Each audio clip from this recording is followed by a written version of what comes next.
Cheese rolling has been a tradition in the town of Brockworth since the early 1800s. First, the competitors come together at the top of Cooper's Hill and wait. Then, someone pushes a large wheel of cheese down the steep slope. And after that, things get a little wild. The cheese may reach up to 40 miles per hour. The competitors go pretty fast, too. The first one to the bottom wins. What's the prize? The wheel of cheese, of course. The first winner of the day is Craig Brown.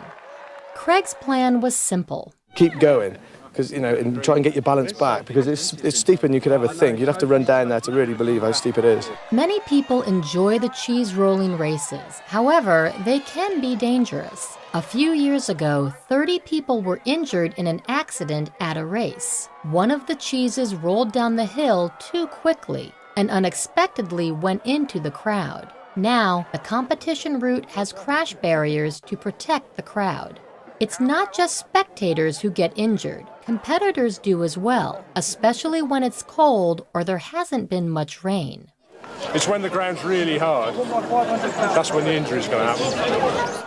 Craig's plan to just keep on going failed in his second race. At the time, he was trying to get the competition's version of a double, winning 2 cheese wheels in one day.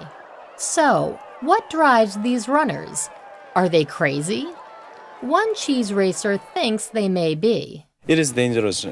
If I'm rolling down, must be crazy. Yeah, I must be crazy.